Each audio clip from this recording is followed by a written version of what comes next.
The car is so bright, I can literally see it in the reflection of every car I go by. If you haven't noticed, we have a really aggressive front banner on the car, and as cool as that looks outside of the car, driving the car is not so cool. It literally makes it like a Lamborghini windshield and you can barely see anything. But, I mean, it looks cool though, so I guess it's alright.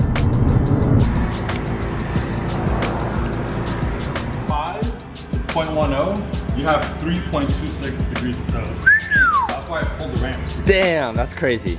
Today, Alan is gonna be aligning the car, because again, we've been running just our eye alignment for the past couple days, and it is not where it should be. I think what we're gonna do, for everyone who's curious, for the fronts, we're gonna do -4 of camber with a 1/4 out of toe, and the rear, we're gonna do -2 camber with 0'd out on the toe. And Alan was saying that the toe has 3 degrees of toe in the front, which means it's going in, and to the point so much that when they were getting up on the alignment rack that it was pulling the ramps out. That's how aggressive it was. A lot of it is because with the new angle kit that we have way more adjustment than normal, so you can go extremely aggressive. Which is good for the track purposes, but for daily purposes, it's terrible. It's not ideal at all.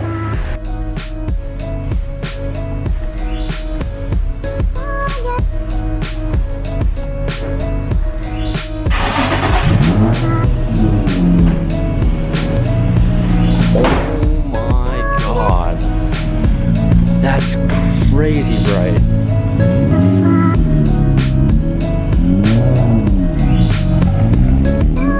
Oh my god. Alan is taking the car on the building to kind of get the suspension to settle, but everything on the alignment was way off, and it was like drastic numbers. Our starting like camber was like -6, and our toe, everything was dramatically off. So I think Alan just spent about 4 hours getting everything to more normal settings for what we're gonna be doing, but then he's gonna have to put it back on the lift and probably adjust it 1 or 2 more times. And what's annoying is when you adjust everything, you pretty much have to drop the control arm and go back up. So it's a very tedious process with the angle kit. It's difficult. Alan even said this was the most difficult alignment he's ever had to do, which is what I was suspecting. It's making good progress, but probably having like another hour or 2 for the alignment. It's ridiculous. You'll be alright, I promise. Alright. Kevin had a great idea. We set the air compressor to 120 pounds. We're gonna do it in the turbo and see what happens. You think you're sure my hand's not gonna blow off? I mean, I think you'll be straight. Alright. I'm gonna stand over here. Dude, that's a tight fit. Oh my god.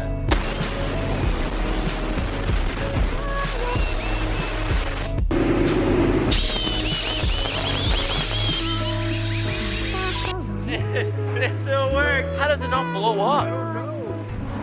Back at HG, gonna check up on the car. Alan's working on like hour 5 of the alignment now. Like, that's how ridiculous. Oh, this alignment is so much better.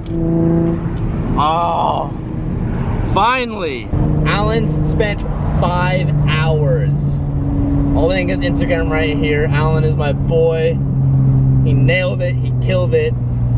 Fuck, dude, this car feels so good now, wow.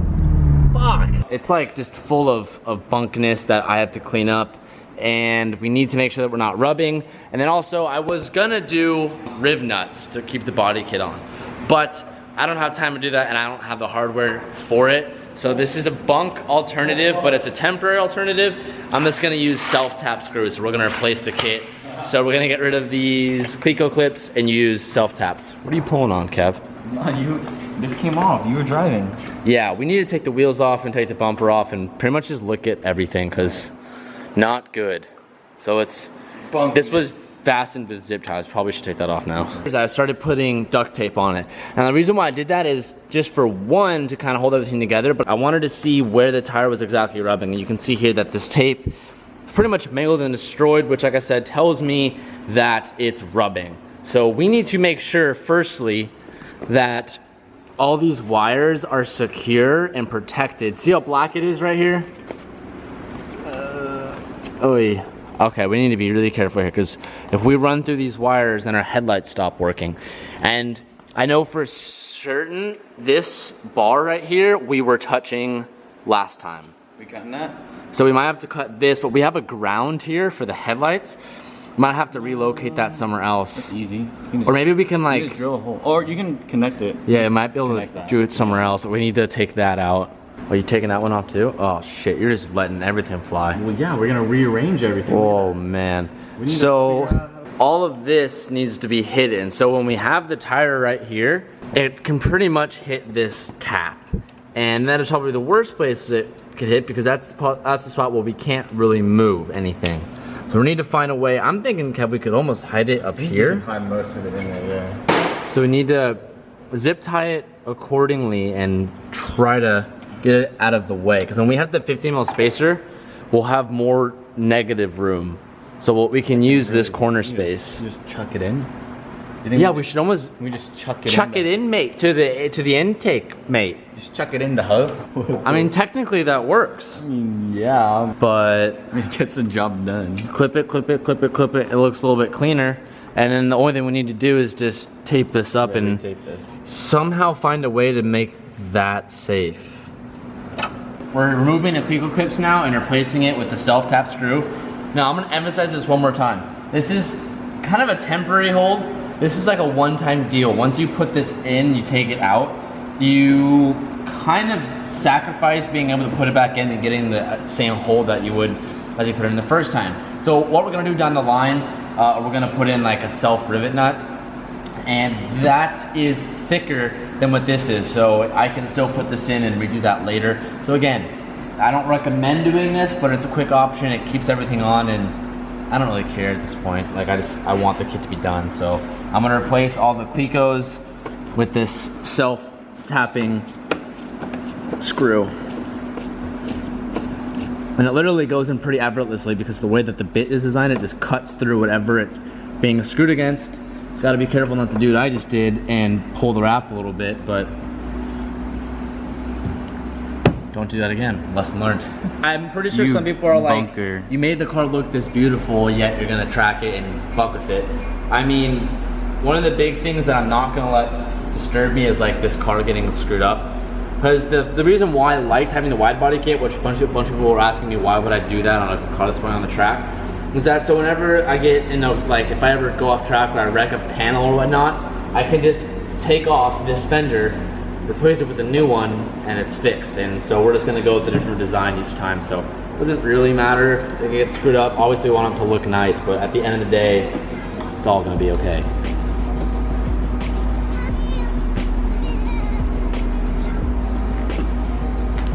Oh, Kev was about to drive the Miata. Kev, why don't you drive the Miata so bad? I mean, because he's here. Wait, you wanna try and do it tonight? When? Like after we're done cutting? If it's still light out, I'm down as fuck. I want to teach you. Oh. That scared the shit out of me. Zach! Rip your bumper. You just left a snail trail. Really? You didn't rip it, but you... Oh. That is a pretty...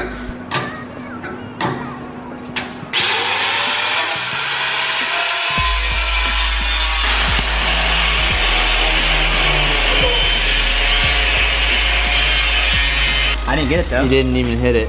Ain't even close. Attaboy. I mean, it was close. But... It was close, but that was good enough. Then it could just come straight up and then, wow, that was a precise cut. Just gonna go straight up. That's how you do it. Just do a simple little, or from the side. That works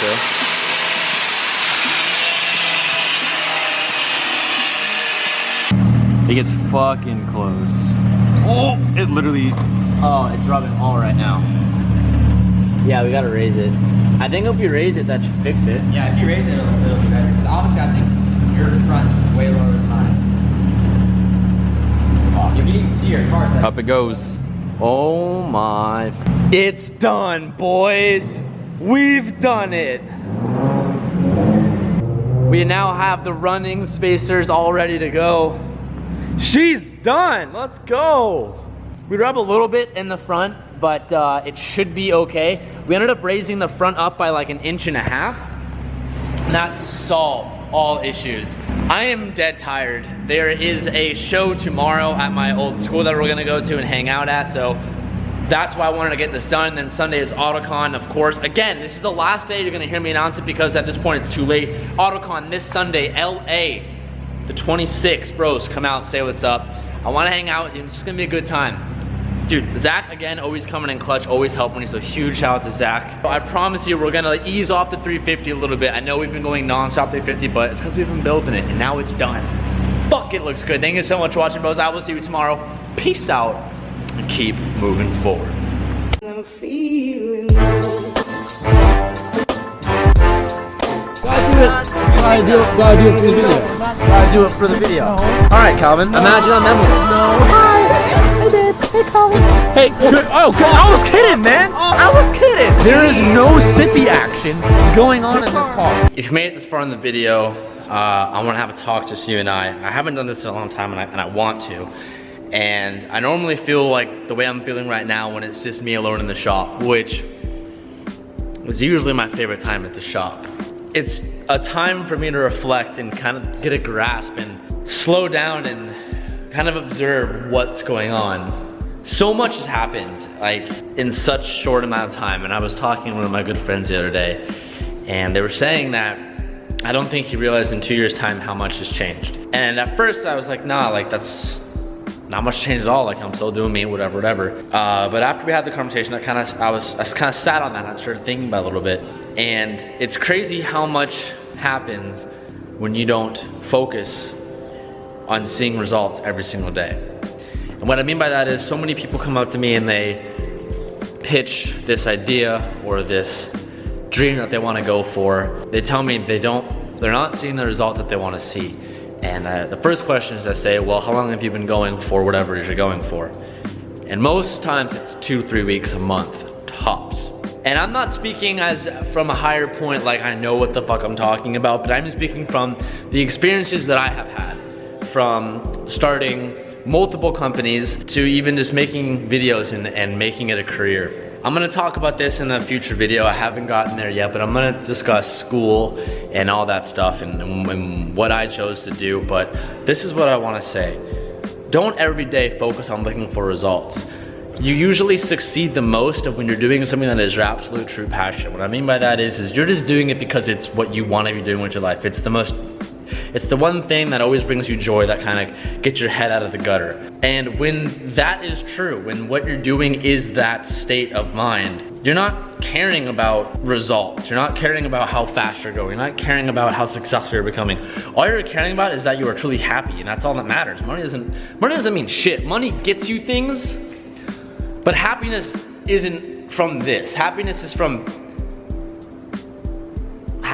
just doing what you love. And that sounds kind of redundant, but it's the truth. So what I want to say is stop focusing on the micromanagement of everything. Take a bigger picture. Take a step back and look at the bigger picture, because I didn't realize how much everything has grown because I don't stare looking at it every day. I just kind of keep my head down and focus on me and do my thing. And I'm looking back on it now and everything's just way bigger than I can ever imagine. Like, this place is fucking mine. And I don't know how, I don't even know. I feel like I closed my eyes and I opened it and this was mine. Like, it came like that. It didn't seem like it took that long. It didn't seem, I don't know. I just get tripped up on it. And what I'm trying to say is stop worrying about everything and just focus on doing what you love, and you'll find your answers eventually. All right, bros, thank you so much. I'll see you tomorrow.